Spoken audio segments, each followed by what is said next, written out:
ये साल था सन 1679। पूरे भारतवर्ष में औरंगजेब ने अपनी क्रूरता के कहर से हाहाकार मचा रखा था। जहां भी उसके लुटेरों की सेना कूच करती, मार्ग में आने वाले मंदिर, देवालय, गांव, किले और भारतीय संस्कृति की पहचान को पूरी तरह तबाह कर आगे बढ़ती। और इसी के लिए औरंगजेब मुगलिया इतिहास में बदनाम था। पर यह सत्य कहानी वीर योद्धा सुजान सिंह की है, जिन्होंने कृष्ण मंदिर की रक्षा के लिए अकेले ही कुछ 100 योद्धाओं के साथ मिलकर कई हजार औरंगजेब के सैनिकों को मौत के घाट उतार दिया। ये सत्य घटना है उन सुजान सिंह की, जिनके लिए मुगलों की तरफ के इतिहासकार भी बताते हैं कि वो बिना धड़ के लड़ते हुए एक ही वार में कई दसियों को मौत के घाट उतार रहे थे। ये नजारा देख मुगलिया सैनिकों की भी रूहें कांप उठी। आइए आपको बताता हूँ पूरी घटना क्या हुआ था 8 मार्च सन 1679 को। दोस्तों, मेरा नाम है अभी और धार्मिक इंडिया चैनल पर आपका स्वागत है। दोस्तों, मैं यहाँ लेकर आता हूँ भारतीय संस्कृति से जुड़ी कुछ ऐसी कहानियां जो हम सभी के लिए बहुत ही प्रेरणात्मक हैं। तो अगर आपको मेरा कंटेंट पसंद आता है तो चैनल को सब्सक्राइब और वीडियो को लाइक जरूर करें। तो चलिए वीडियो शुरू करते हैं। 7 मार्च सन 1679 की शाम का वक्त था। शेखावटी की धरती पर एक सूर्य के तेज के समान एक नवयुवक की बारात छापोली की ओर प्रस्थान कर रही थी। ये सूर्य सा प्रकाशमान युवक और कोई नहीं बल्कि सुजान सिंह थे, जो अपनी बारात लेकर छापोली अपने निवास स्थान की ओर जा रहे थे। गोधूली वेला का वक्त था। आसमान में हल्की लाली छाई हुई थी। दूर गायों के घुंघरों सी आती आवाज की ओर सुजान सिंह का ध्यान गया। आवाज स्पष्ट नहीं थी, पर ऐसा लग रहा था मानो कुछ कहना चाह रही हो। उन्होंने बारात में चल रहे कुछ बुजुर्गों से पूछा, बाबूसा, ये आवाज कैसी, जरा पता तो लगाएं। पीछे चल रहे घुड़सवारों से पता लगवाया गया तो पता चला चरवाहे सुजान सिंह की बारात से विनती करना चाह रहे हैं। सुजान सिंह ने आज्ञा दी। तभी चरवाहों में से एक बोला, झिरमिर झिरमिर मेवा बरसे, मोरा छतरी छाई, कुल में है तो जान सुजान, फौज देवेरे आई। यहाँ देवेरे का मतलब मंदिर था। ये सुनते ही सुजान सिंह चौंक कर अपने घोड़े से नीचे कूद पड़े और जिज्ञासावश पूछा, फौज? कैसी फौज? किसकी फौज?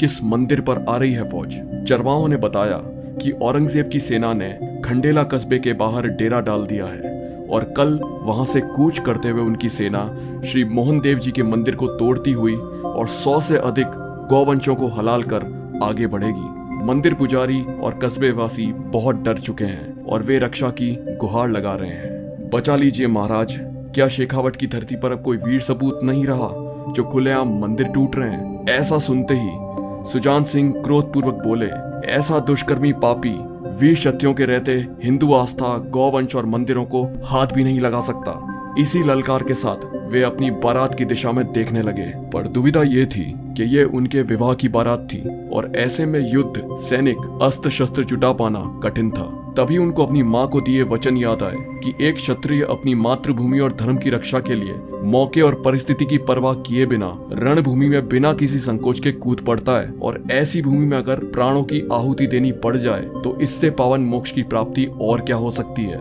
यही बात अब तक डोली में बैठी उनकी धर्मपत्नी को भी ज्ञात हो चुकी थी और डोली में से ही मेहंदी लगे उनके कोमल हाथों ने इशारों ही इशारों में संकेत दे दिया था। सुजान सिंह ने डोली की ओर प्रणाम करके युद्ध की रणनीति बनाने में जुट गए। अब तक गांव वालों, अहिर समाज और बारातियों को मिलाकर 500 घुड़सवारों की सेना तैयार हो चुकी थी। उन्होंने रात्रि में ही भूखी प्यासी मरणासन अवस्था में पड़ी गायों को छुड़ाने का फैसला लिया और पवन के वेग की भांति खंडेला की ओर बढ़ चले। उधर खंडेला में मोहन देव जी के मंदिर के पुजारी मोती बाबा नारायण कवच का जाप कर रहे थे और अपने इष्ट से कृपा की प्रार्थना कर रहे थे। तभी वहां सुजान सिंह और उनके घुड़सवारों का काफिला पहुंच गया। गौवंश को छुड़ाया गया और रात भर सुजान सिंह उस मंदिर का पहरा देने लगे।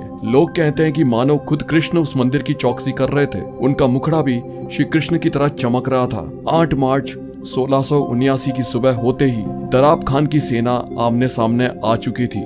महाकाल भक्त सुजान सिंह ने अपने इष्ट देव को याद किया और हर हर महादेव के जयघोष के साथ 10,000 की मुगल सेना और सुजान सिंह के 500 लोगों के बीच घनघोर युद्ध आरंभ हो गया। सुजान सिंह दराब खान को मारने के लिए उसकी ओर लपके और 40 मुगल सैनिकों को मौत के घाट उतार दिया। ऐसे पराक्रम को देखकर दराब खान ने पीछे हटने में ही भलाई समझी, लेकिन ठाकुर सुजान सिंह रुकने वाले नहीं थे। जो भी उनके सामने आ रहा था वो मारा जा रहा था। सुजान सिंह साक्षात मृत्यु का रूप धारण करके युद्ध कर रहे थे। ऐसा लग रहा था मानो खुद महाकाल युद्ध कर रहे हों। इसी बीच कुछ लोगों की नजर सुजान सिंह पे पड़ी, लेकिन जो कुछ भी उन्होंने देखा उस पर वो यकीन नहीं कर पाए। सुजान सिंह के शरीर पर सर नहीं था। ये सब मुगल इतिहासकारों ने भी लिखा कि उनको ये सब देखकर घोर आश्चर्य हो रहा था, लेकिन उनके अपने लोगों को समझते देर नहीं लगी कि सुजान सिंह तो कब के मोक्ष को प्राप्त कर चुके हैं। ये जो युद्ध कर रहे हैं वे सुजान सिंह के इष्ट देव हैं। सबने मन ही मन अपना शीश झुकाकर इष्ट देव को प्रणाम किया। अब तक दराब खान भी मारा जा चुका था और मुगल सेना भाग रही थी, लेकिन सुजान सिंह थे जो रुकने वाले नहीं थे। वे घोड़े पे सवार बिना सिर के ही मुगलों का संहार किए जा रहे थे। उस युद्ध भूमि में मृत्यु का ऐसा तांडव हुआ जिसका अंदाजा इसी बात से लगाया जा सकता है कि मुगलों की 7000 सेना अकेले सुजान सिंह के हाथों मारी जा चुकी थी। जब मुगलों की बची कुची सेना पूर्ण रूप से भाग गई, तब सुजान सिंह, जो कि सिर्फ शरीर मात्र थे, मंदिर का रुख किए। इतिहासकार कहते हैं कि देखने वालों को सुजान सिंह के शरीर से दिव्य प्रकाश का तेज निकल रहा था। एक अजीब विस्मित करने वाला प्रकाश निकल रहा था जिसमें सूर्य की रोशनी भी मंद पड़ रही थी। ये देखकर उनके अपने लोग भी घबरा गए थे और सब एक साथ श्री कृष्ण की स्तुति करने लगे। घोड़े से नीचे उतरने के बाद सुजान सिंह का शरीर मंदिर के प्रतिमा के सामने जाकर लुढ़क गया और एक शूरवीर योद्धा का अंत हो गया। आज भी उस इलाके में आप किसी को भी पूछिए, ठाकुर सुजान सिंह के बारे में बच्चा बच्चा ये सत्य घटना आपको बता देगा। इतिहास गवाह है ऐसी चमत्कारी घटनाओं का, जब ऐसे भीषण युद्ध में साक्षात महाकाल उतर आए हों असुरों का संहार करने के लिए। हमें गर्व होना चाहिए ऐसी धरती के सपूतों पे, ऐसी मातृभूमि के रणबांकुरों पे। भारत की अनगिनत अमर गाथाएं छुपी हुई है कहीं धूल भरे इतिहास के पन्नों में। मैं अभी इसी धार्मिक इंडिया चैनल पर लेकर आता रहूंगा आप सबके समक्ष ऐसी ही विस्मित करने वाली घटनाओं के बारे में। हमें गर्व होना चाहिए भारत पर, इसकी संस्कृति पर, इसकी गौरव गाथा पर। तो दोस्तों इजाजत दें मुझे, मिलता हूं अगले वीडियो में। तब तक के लिए जय भारतवर्ष, जय मां भारती।